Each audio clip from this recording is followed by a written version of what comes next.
ऐसा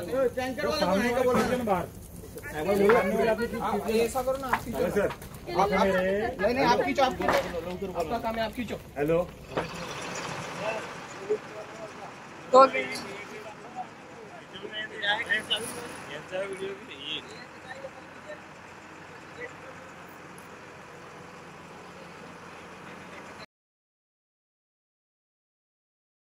उन्हाळा सुरू झाला की आगीच्या घटनांमध्ये वाढ होते।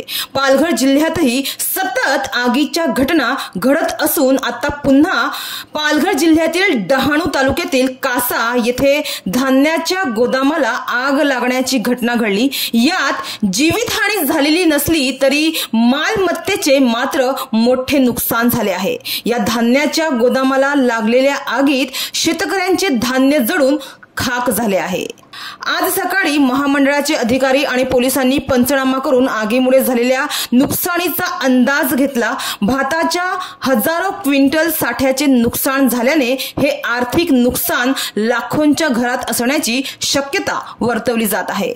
आदिवासी विकास महामंडळ अंतर्गत येणाऱ्या उपप्रादेशिक व्यवस्थापक कासा यांचे घोड पाटीलपाडा येथे भात साठवण्याचे गोदाम आहे, ते सुद्धा भाड्याचे।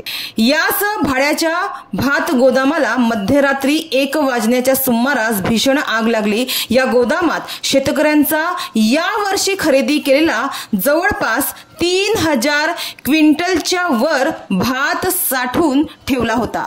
मात्र अचानक लागलेल्या आगीत साठवलेला हा भात जळून खाक झालाय। मात्र आगीचे नेमकं कारण अद्यापही स्पष्ट झालेलं नाहीये।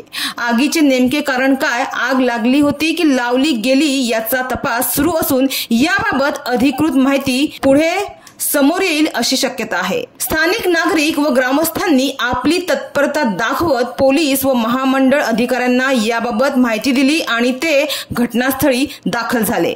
तर माहितीनुसार आग विझवण्यासाठी बोईसर आणि डहाणू येथील अग्निशामक दलाच्या गाड्या तातडीने घटनास्थळी दाखल झाल्या आणि आग विझवण्याचे प्रयत्न सुरू केले। तर अग्निशमन दलाने अथक प्रयत्न करत अखेर आगीवर नियंत्रण मिळवले आहे। अग्निशमन दलाच्या अथक प्रयत्नाने उर्वरित भात वाचला आहे। तसेच जेसीबीच्या सहाय्याने उर्वरित भात बाजूला करण्यात आला, त्यामुळे आणखी नुकसान टळले आहे।